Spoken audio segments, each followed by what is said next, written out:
There are a few that stand out. And I would say the first one, I was diagnosed with a neurological disorder when I was 5 called Tourette syndrome. I'd probably consider that like a modern day ADD, ADHD.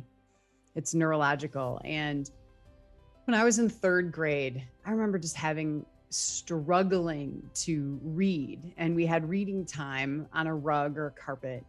And one of my tics and Tourette's was I would sniff a lot or I'd move my shoulder and the kids would laugh.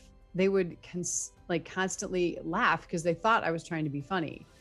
And I remember more than one time I would get kicked out of class and sent to the principal's office for something that I could not control. And people asked me to control a tic, and I would say, it's kind of like having a really bad itch that you can't scratch. And it's very hard not to tic at that point in my life. And honestly, I was trying to fit into the system. I was a kid who never really naturally fit into the system, but with the Tourette's, it kind of made it even harder. And another thing, now that I know about myself more and who I am, I look back and all of these things, of course, make sense. Mrs. McNichols decided that I needed to learn how to write a paragraph and I needed to do it in order.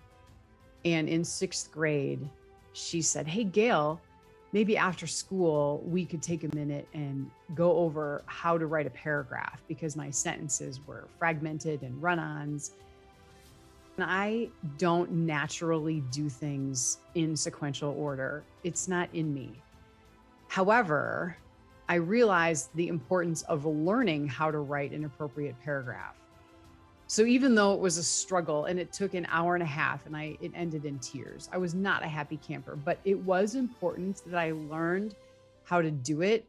But I guess now, if I was that kid, at the end of the day, kids are done. So I would have rather learned that at the beginning of my day when I had energy instead of the end of my day when I was depleted. So those are a couple small examples, I guess, of some hard times I had in school with me just trying to be me and fitting into a system that I felt like I did not belong to. This is kind of a funny story, but I get given a hard time about this because it's a memorable moment for everyone in the room. And my first job, I moved 8 hours away from my home to work at a television station for the first time.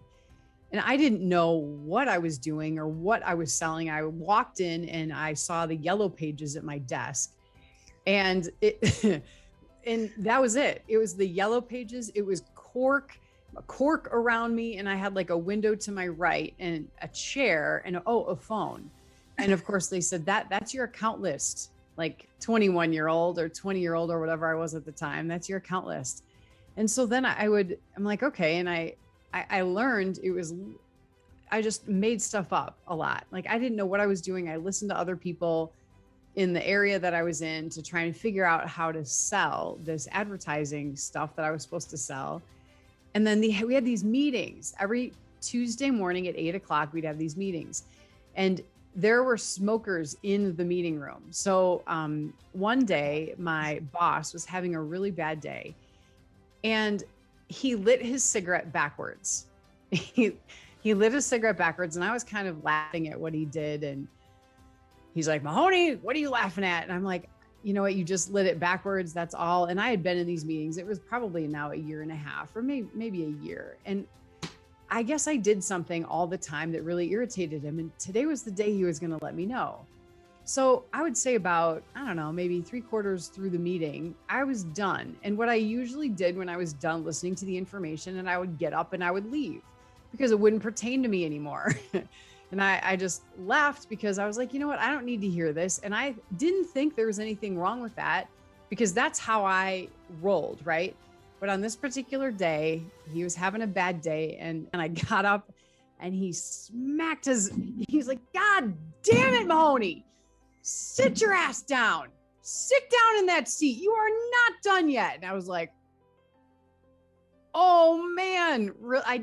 And of course I didn't mean or intentionally try and make anything difficult for anybody, but the way that I did things obviously wasn't working quite a few months into these meetings. And so I learned from that point on that I was just going to sit down and kind of behave.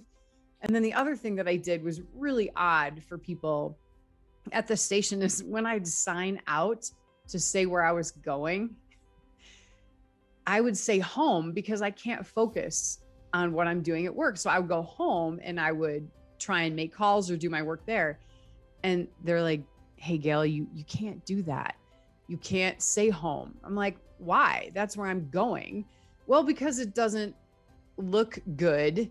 You have to say you're going to a client or you're going to somewhere else. And that never made sense to me because I wasn't. And so I was trying to be honest, but to play the game, to sit in a seat, to go to the meeting, again, I was conformed to playing by the rules. So it happened, I would say when I was 15 years old, and I was in school. I was not a popular kid.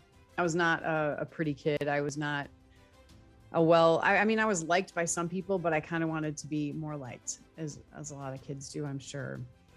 And I decided that I was going away for the summer and I would try and be someone I wasn't. So I actually observed the characteristics of the people that were really well liked, and I tried to be someone that I wasn't. I put something on that was ill-fitting, but I thought that people would, they would get it. They'd be like, oh my gosh, she's cool. And, she's in with the crowd and all that. And obviously that lasted about 3 weeks. And this was a mounting up bit of pain that I was going through at the time. It was on the heels of my parents' divorce. I didn't know who I was. I wasn't happy with who I was. So I was trying to be this other person. And while I was away, I was actually away from my home when this happened. I had fallen. I was in a pyramid of a ski show, and I was on the bottom right-hand side, and I fell, and they were kind of giving me a hard time for obviously not making it up on the bottom, blah, blah, blah. And I went back to my room. I was working at this particular lodge, and I went back to my room and overdosed on the very medication that was given to me to help me calm down. It was Halidol or dopamine. I think it was Halidol. I took 60 pills, and I know that because I counted them out in my hands in groups of 10, and I just popped them in my mouth and took them. And everyone was down at the ski show. All the people at the lodge, all the people that were visiting were down at the ski show. And after I took them, I went for a bike ride with some of the other people. When they got back, I said goodbye to my mom and brother who were there and leaving the next day. That was a Friday night, and I went to sleep. And when I woke up and I was making the beds in the area, and I was learning how to do hospital corners. And I remember I took the sheet and I kind of lifted it up and I said, I'm just going to go to bed for a while because I'm super tired. And I told the lady what I did, and she got the owner. It was a big deal. I was not rushed to the hospital, but I was helped back up to my room, and where I was put into a bed. And I did not wake up until Monday night. And I had to use my phone to call my parents because they were constantly checking on me. I got on a flight back home, and I was put in group therapy for a year. And a super interesting thing happened to me in group therapy. I really didn't think that I had anything to share because everyone around me had it bad. Like their parents weren't around, whatever the case may be. So I didn't talk. And one day the doctor said, hey, you know what? We're going to just wait for Gail to talk. She can take as long as she wants because time is money. So everyone waited, and I waited 20 minutes before anything because people were kind of getting irritated that I wasn't sharing. And that was the first time I recognized that even though I didn't have it maybe as bad as I thought as everyone else around me, I had something bad enough to do what I did to myself on the inside. I set the timer to my life. When I came back up, I would look at my clock and I would say, all right, 5 minutes, Gail, like 5 minutes. And I'd wait like for 5 minute increments. And when that got too much, I waited for a minute probably did that for 3 cycles until I couldn't take it anymore. It was just an out. When I got back to the doctor's office after the incident and in therapy, he said that, Gail, I can't even believe you're here. You should have died 4 times over with the amount of pills that you took. I can't believe you're still standing. I'm here today to, obviously, I'm telling that story today. And I like to think that I help people and teens, obviously, for a living with telling them how they work. And so I obviously started with my own family, and my kids knew how they worked. And we moved out of the area where my kids grew up, and we moved far away from home. And my older son was having a hard time. So one day we're coming home from the airport from visiting family, and he says, Mom, I'm not going to be here anymore. I don't want to be here anymore. And he had said things like this before that I kind of dismissed. The following week, I remember looking in the yellow pages or looking for ways to speak to kids about suicide when it was happening. Obviously in my own home, it was happening. And I asked Noah, why hadn't he done anything about it yet? Why had he continued to live? And he said that he's waiting for his friend to visit in February. And this was the beginning of January. And that he knows where the knives are. He knows what he can do. And he was on a first name basis with suicide hotline people for help. And my husband and I, we put everything in our room under lock and key. And I guess I just felt like an idiot and a fool for not seeing that. Since I went through it, I was kind of close to it. And then this is what I do. But I guess I'm really glad I had support. I'm glad my husband was there with me to walk me through this, because I was so close to it and I had gone through it myself. And treating other people and helping other kids navigate this, I guess I never realized that I would have to ask that same question of my kids. I never thought of it before. So it took, I'd say, 6 months worth of therapy and heartache, headache, exhaustion, sticking with your kids, sticking up for him. And my husband was convinced that this wasn't what I saw it as. And so we agreed that on his last therapy session, that we would tell Noah that he is a miracle. And if he didn't want to be here anymore, then that was between he and God.